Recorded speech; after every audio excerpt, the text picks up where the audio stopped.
ये देखो आकृति, तुम्हारा जो क्वेश्चन था बेटा क्या था कि 2 ओम 3 ओम और जो है 6 ओम, ठीक है, ये 3 वायर्स है तुम्हारे पास, ठीक है ना।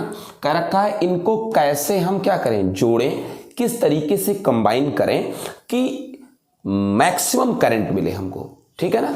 यानी कि इनको किस तरीके से कंबाइन करें, कैसे जोड़े एक दूसरे से, ठीक है, कि जो हमको आई मिले वो क्या मिले बेटा, मैक्स मिले, ठीक। अब आई मैक्स कैसे मिलेगा, तो आई मैक्स तब मिलता है, I is equal to V upon क्या होता है, आर होता है, हाँ, ओम के नियम से पढ़ा होगा तुम लोगों ने। तो अगर तुम आई मैक्स चाहते हो तो जो आर हो, रेजिस्टेंस हो, नेट रेजिस्टेंस जो भी हो वो मिनिमम हो, क्योंकि व्युत्क्रमानुपात है ना।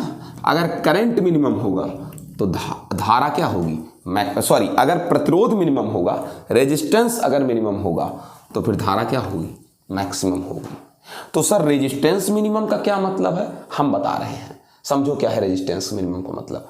देखो जब कभी कभी भी हम लोग रेजिस्टेंस को, मतलब एक रेजिस्टेंस, फिर ये दूसरा रेजिस्टेंस, फिर ये तीसरा रेजिस्टेंस, 3 रेजिस्टेंस हो गया मान लो, ठीक है ना। अगर ऐसे जोड़ दिया जाए तो इसको सीरीज बोलते हैं। सीरीज मतलब होता है श्रेणी क्रम, ठीक है ना। और ऐसे जोड़ने के बाद जो हमको नेट मिलता है बेटा वो R1 प्लस R2 और प्लस क्या R3, जो नेट मिलता है वो तीनों को जोड़ देने पर मिलता है। अब आप सोच लो, अगर ये 2 ओम है और ये 3 ओम है और ये 4 ओम है तो जो नेट आएगा वो कितना आएगा, 3 2 5 और 5 4 कितना, 9 ओम आएगा ना, 9 ओम। अब सोचिए कि अगर मैं इन्हीं तीनों को किस में जोड़ दूं, पैरेलल में जोड़ दूं। पैरेलल मतलब ऐसे, ये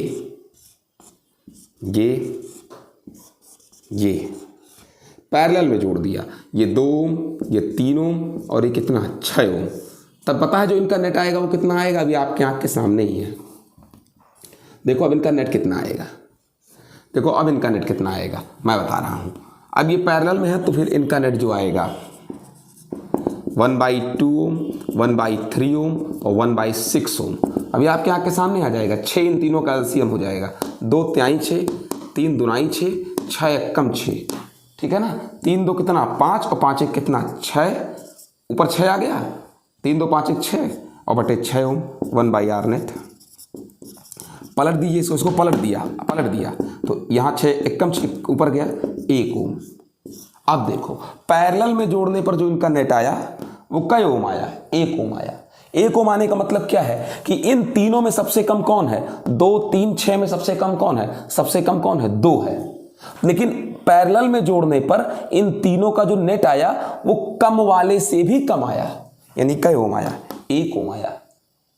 तो यही लाभ है पैरेलल में जोड़ने का। समांतर क्रम में जोड़ने का ये लाभ है कि जो नेट रेजिस्टेंस आता है वो इन तीनों में जो सबसे कम होगा, जैसे 2 ओम, इससे भी कम आया। तो जब हमने देख लिया कि जो हमारा आर नेट है वो मिनिमम आ गया, तो यानी करंट हमारा क्या हो जाएगा, अब मैक्सिमम हो जाएगा, ठीक है। करंट क्या हो जाएगा, मैक्सिमम हो जाएगा, ठीक। अब हम तरीका जान गए कि सर सीरीज में जोड़ने से काम नहीं चलेगा, क्योंकि सीरीज में जोड़ने पर तो क्या हो जा रहा है, 9 ओम आ जा रहा है। सबसे ज्यादा वाले से भी, ये देख लो जो 9 आया ये ज्यादा वाले से भी ज्यादा है ना। तो इस पे हमारा जो आर नेट है वो मिनिमम नहीं है, मैक्सिमम है। किसमें, सीरीज में आर नेट मैक्सिमम है और पैरेलल में जो आर नेट है वो मिनिमम है। जो पैरेलल में आर नेट है वो मिनिमम है, और अगर मिनिमम है ये रेजिस्टेंस, अगर रेजिस्टेंस मिनिमम है तो करंट मैक्सिमम होगा। यही इसका सर्किट है। और कह रखा है कि चित्र भी बना दे, तो चित्र ऐसे बना दो, बन तो गया सेल। कह रहा कि सेल का कोई इंटरनल रेजिस्टेंस नहीं है, कोई इंटरनल रेजिस्टेंस नहीं है सेल का। इंटरनल रेजिस्टेंस बगल में छोटा जोड़ा जाता है ऐसे, लेकिन तुम्हारा सवाल कह रहा है इंटरनल रेजिस्टेंस 0 है, तो तुमको इसको बनाने की आवश्यकता नहीं है। समझ गए बेटा, यही टोटल होगा मैटर, यही आपको करके दिखाना था। और इनका नेट रेजिस्टेंस तुमने निकाल ही दिया है।